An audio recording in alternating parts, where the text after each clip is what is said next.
Muy bien. Buenos días, me presento, soy Juan Pedro, director técnico y de innovación de Monolithic, y me ha tocado pues, hablaros de Edge Computing.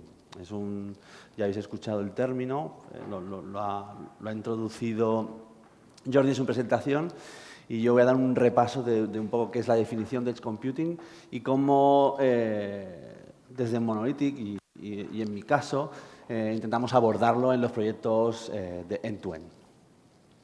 Edge Computing, como definición, es lo que permite procesar los datos lo más cerca de donde se crearon, en lugar de enviarlos hacia la red y todo procesarlo en la nube.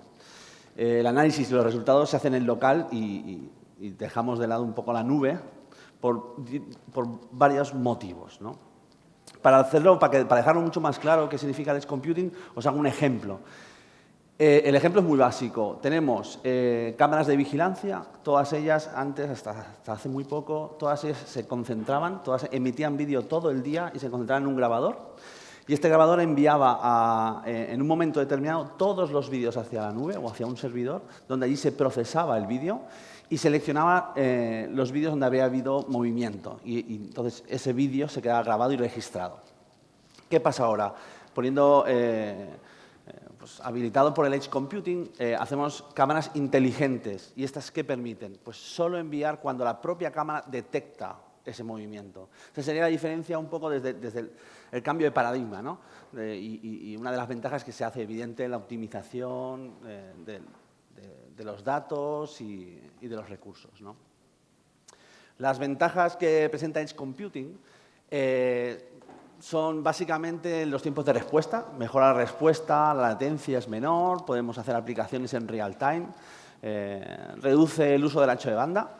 Sí que es verdad que ahora viene el 5G, etcétera, etcétera, pero eso sería una baja optimización del recurso del 5G.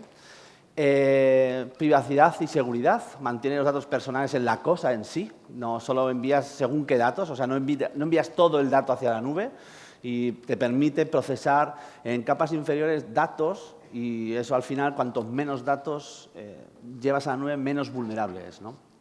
Reduce la carga de los servidores por la optimización de los datos, ofrece nuevas funcionalidades, aumenta la fiabilidad del sistema y los consumos energéticos. Hoy en día los retos que nos propone la nube son como pues, el ancho de banda insuficiente dentro del paradigma este nuevo del Internet of Things, donde vamos a enviar un mogollón de datos hacia la nube, ¿no? Pues tenemos pues, el ancho de banda puede ser insuficiente, la conectividad intermitente puede fallar, la latencia, tú si envías todo el dato en raw data hacia la nube y lo procesas en la nube tienes cierta latencia. La seguridad en el dato, retraso de la lectura de la situación, o sea, al final tienes esta latencia, y el retraso en la acción, porque además tienes que procesar y después enviar la acción, ¿no? El Edge da respuesta a estos retos que propone la nube, pues disminuyendo y optimizando la cantidad de datos que se envía a la nube. No depende de la conectividad para dar un servicio en sí. Tiene baja latencia, real time, menos de 10 milisegundos en según qué aplicaciones. El dato se queda en la fuente que lo genera, no envías todo el dato hacia arriba, o sea, aportando seguridad. Está cerca la toma de la decisión y posibilita pues una acción instantánea. Os pongo un ejemplo. Si tuviéramos un sensor, ¿no?, en una máquina que corta madera y esta detecta que una falta de seguridad, que alguien está poniendo la mano, es imaginar si la decisión de parar la máquina estuviera en la nube. Lo mejor es que esté justamente donde se está detectando, ¿no? Este sería un poco el ejemplo más rudimentario. Es verdad que aporta muchas ventajas, pero también aporta retos el Edge Computing. Uno es la replicabilidad de datos, o sea, generamos muchísimos datos y hay que ver cuándo y cómo se generan. Dentro de esto tenemos una limitación de almacenamiento, porque al final son dispositivos reales. La creación de modelos analíticos en un lugar, o sea, hay un lugar donde se genera este conocimiento y decisiones, esta toma de análisis, pero lo debes de ejecutar en diversos lugares, ¿no?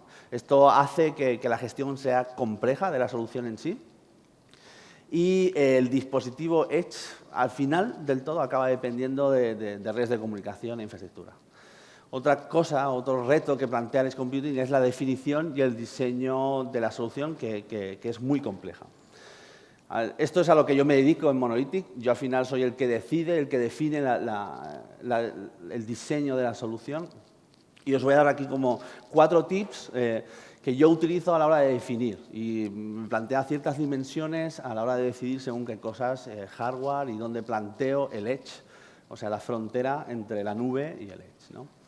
Lo primero, que ya apuntó también Jordi en su presentación, es la diferencia entre dato, información y conocimiento.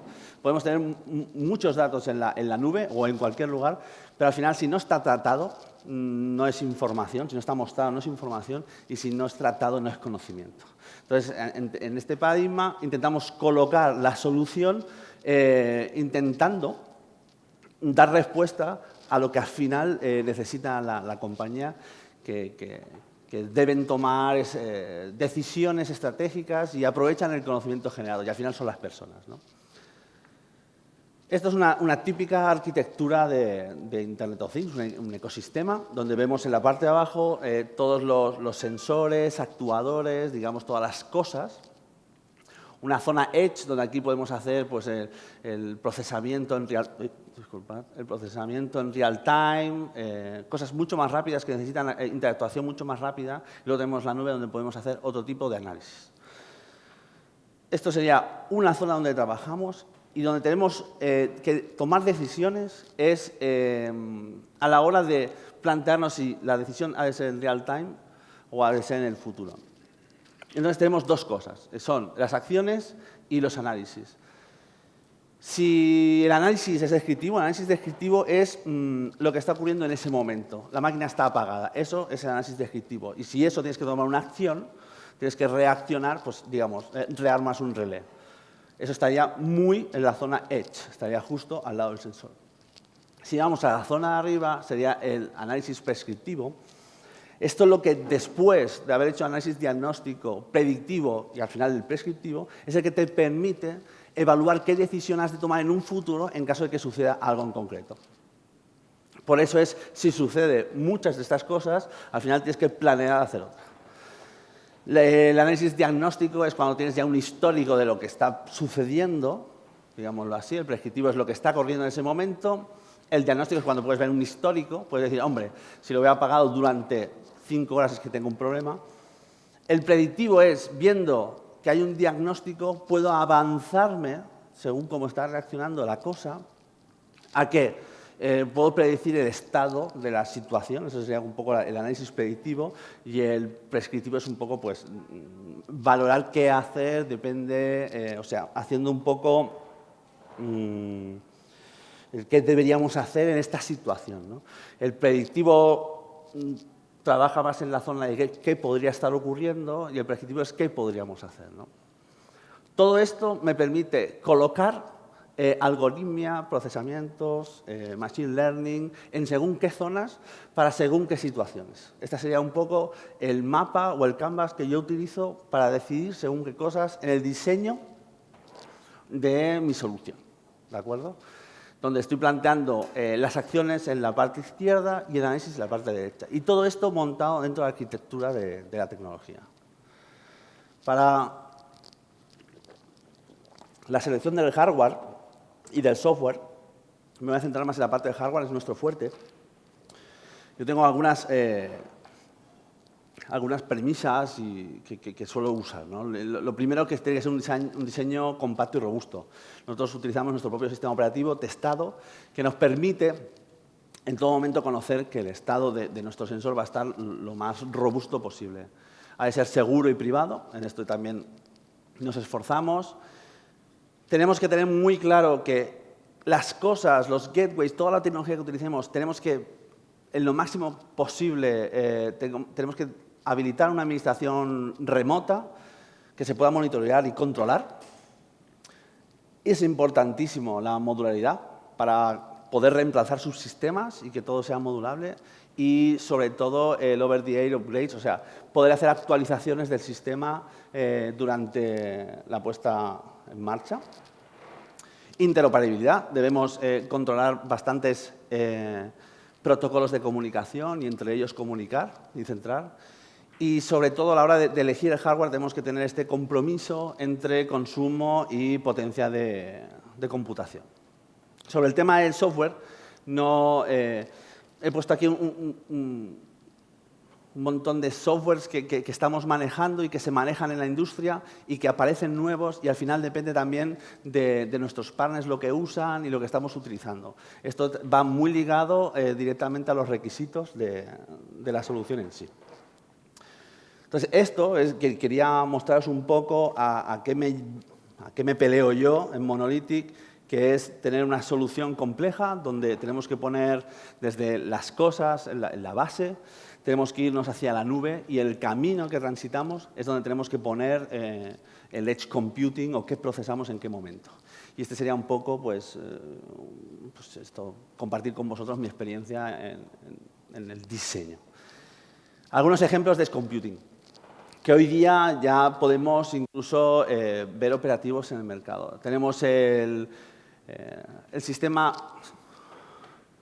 Este sistema reconoce, la máquina reconoce si el operario está llevando la protección adecuada. Si no lo hace, no se activa la máquina. Obviamente aquí en el tema del análisis y la acción está clara. Esto no lo podemos llevar a la nube porque no podemos accionar la máquina en caso de que no lleve la seguridad. Entonces, por lo tanto, esto es muy en edge computing y la acción se ha de tomar inmediatamente. Llega al real time. Tenemos esto ya lo habéis visto muchas veces, la lectura de placas en los parkings. Ha de ser en edge computing, o sea, si este procesamiento visual se hace en el propio edge. El reconocimiento facial para entrar a fichar en empresas, etcétera, etcétera. Y luego procedimientos ya más de manufacturing, que lo que hacen es, depende del procesamiento que tenga que hacer la máquina en sí, pues está más basado en el edge, o sea, más cercano, en este caso, al robot, o en la nube. ¿De acuerdo? Y este era un poco el paseo por el edge computing que quería contar. Click control. So we created